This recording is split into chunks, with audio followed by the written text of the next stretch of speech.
So you have an idea. You know what it'll take to bring it to life, but where is the money actually going to come from? Well, today we're breaking down how Caribbean startups find funding in a global market that's only getting more competitive. From bootstrapping and angel rounds to venture capital and the fintech tools shaking things up. Let's dive in. Hello, and welcome back to Caribbean Chronicles by Joss, the podcast where we explore the moves and messages shaping the Caribbean's business, culture, innovation, and media. I'm your host, Joss, joined by our resident analyst, Dr. Kamar, and our storyteller-in-chief, May. Let's talk money, baby. One of my favorite subjects. Caribbean people love money. Finally, a subject everybody actually cares about. That's right, Dr. K. Alrighty then. Last week, we dug into digital commerce and how Caribbean entrepreneurs are scaling through e-commerce platforms. But here's the truth. Scaling takes capital. And for Caribbean startups, getting that funding isn't always simple. So today we're breaking down the 4 major funding paths available to entrepreneurs in the region and how to figure out which one makes the most sense for your business. Let's see where this takes us. Joss, since you opened the door, let's walk through it. Here's the hard truth. Global startup failure rates hover around 90% within the first 5 years, and Caribbean businesses face even more obstacles. We're talking limited investor access, smaller markets to scale in, and way fewer venture capital options than bigger economies enjoy. But here's the good news, because there is some. Funding opportunities do exist. You just need to know where to look and how to position yourself. What you're saying, Dr. K, is that it's not impossible, just harder. Not harder, strategic, my friend. The founders who take time to understand the landscape and pick the right funding path, they absolutely succeed. But here's the catch. Not every financing method fits every business model. Choose the wrong one, and instead of fueling your growth, you could end up slowing yourself down. Hitting the nail on the head, especially for media startups. Caribbean storytelling is in demand, but financial backing for content creators, production houses, and digital media ventures? Still limited. But here's the thing. The entrepreneurs who adapt are showing that sustainable media growth is possible. So let's break down the 4 key funding paths available to Caribbean founders and how to figure out which one actually fits your business. Hold on now. If the options are there, why do so many founders feel like they're running into brick walls? Is it that they're choosing the wrong type of funding or they don't even know the options exist? Such a great question, May. And that's exactly where we're heading. So let's jump in and break down the 4 key funding paths available to Caribbean founders and how to figure out which one actually fits your business. First up, bootstrapping. This is the self-funded lean growth approach. Oh, I know this one. May, what's going on in that head of yours? I know so many people who started this way, including you, Joss. And my friend who runs that digital marketing agency, she bootstrapped for 2 whole years before taking on a single investor. Full control, no outside pressure. But girl, it was tight, real tight. Nothing is ever easy when it comes to business. If you want good, your nose have to run, as they say. Bootstrapping works best for service-based businesses, niche startups, or early-stage founders who can cover expenses without outside capital. The benefit? You own everything. The downside? Growth moves slower, and every dollar is coming straight from your pocket or your revenue. Boy, do I know a thing or two about penny pinching. So for our listeners, if they're going this route, what's the strategy, Dr. K? Well, they need to optimize spending ruthlessly. Cut unnecessary costs. Do your research and find digital tools like Zoho Books for financial tracking, Canva for branding, anything that keeps overhead low.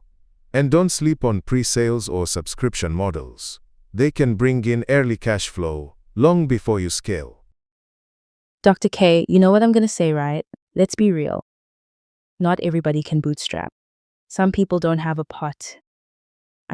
Savings or family money, or even the wiggle room to take that kind of risk. So what happens when bootstrapping isn't an option? Thinking ahead of the game as always, Ms. May. And that question leads us straight into the second funding path Caribbean founders rely on. Venture capital. This is the big leagues. large capital, industry mentorship, but also high expectations. Dr. K, jump in and break this down for us. I have a story for this. 1 second, May. I know you're itching to jump in. To answer your question, Lady Joss, venture capital is really for high-growth, scalable businesses like tech, media platforms, and fintech. If your business has real traction, clear market potential, and a competitive edge, VC companies will pay attention. But here's the key. Investors prioritize startups with strong audience engagement, solid revenue models, and a visible digital presence. You can't just have an idea. You need proof that it actually works. Basically, you have to show them the receipts before they write the check. What a ting. Yes, ma'am. And you also need to research the VC firms that actually invest in Caribbean fintech, digital platforms, and media tech innovation. Your pitch deck has to be data-backed, growth potential, market fit, and how your business contributes to the digital economy. And this is exactly where a lot of our regional founders hit a wall.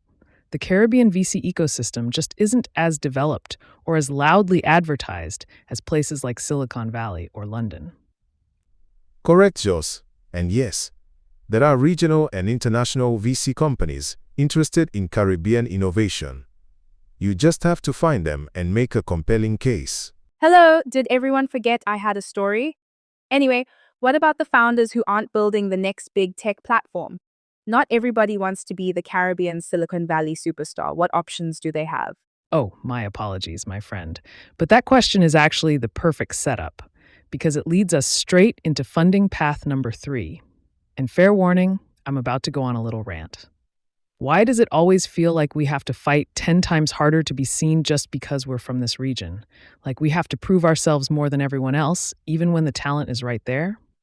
Anyway, sorry, but not today. Let's move on to angel investors. Early stage investment plus guidance. Anyone? My girl is fired up. Joss, my dear, I feel that passion. And honestly, this is exactly why you built this platform. We're going to keep talking until they hear us. Now, about angel investors. My friend's friend actually got angel funding for her fintech startup from someone who genuinely believed in her vision. And listen, it wasn't just the money. She got mentorship, introductions, advice, strategy sessions, the whole works. It wasn't just cash, it was a partnership. Ladies, that's the power of angel investors. These are individuals putting in their own money and offering hands-on guidance. If you need mentorship alongside funding, this is a strong path.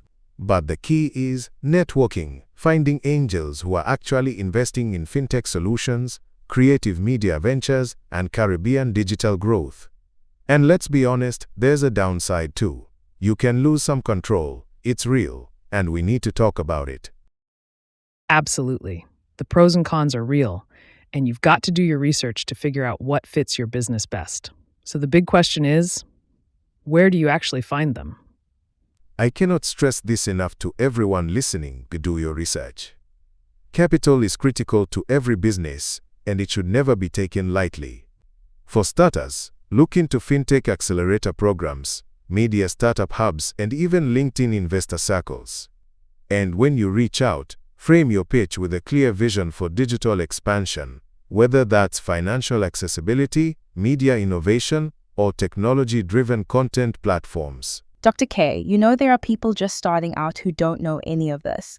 Not everybody has access to investors on LinkedIn or accelerator programs, or even knows these platforms exist. So what's the path for them? Great point, May. And that leads us straight into funding path number 4. Our last path, fintech and alternative funding. This is where things get creative.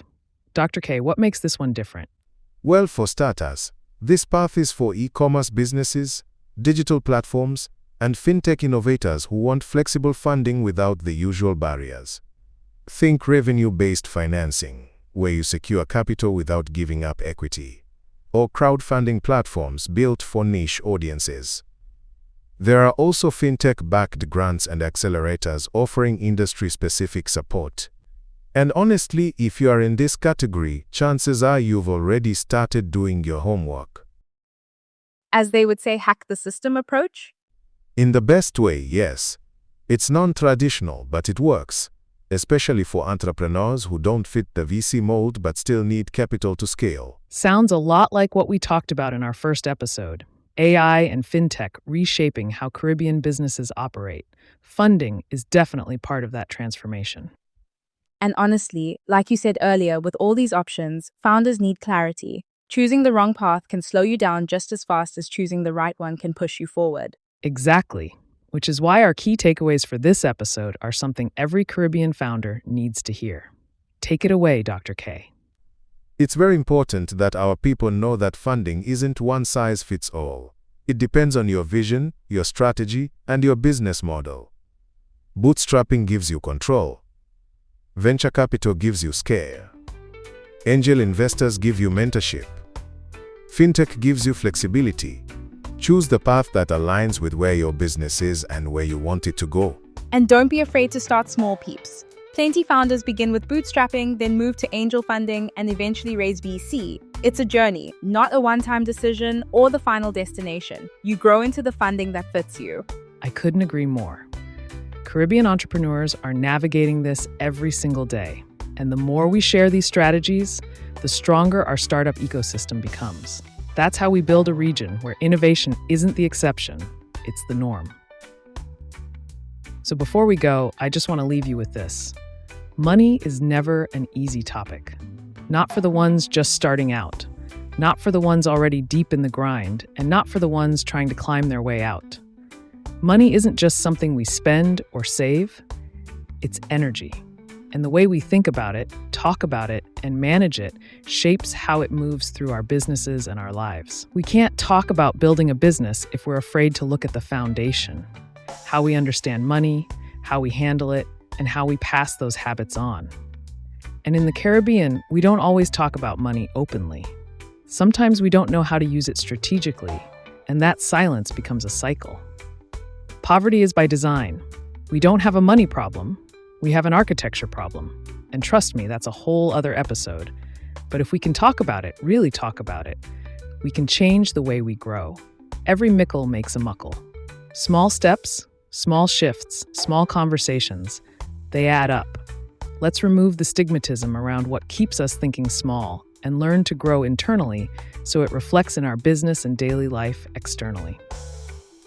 Thank you for tuning in to Caribbean Chronicles. Next week, we're exploring media's role in driving innovation across the region. Until then, keep pushing the culture forward. I'm Joss with Dr. Kimar and May, and we'll meet you right back here next Wednesday. Caribbean Chronicles by Joss is produced by Joss Productions. 2026. All rights reserved.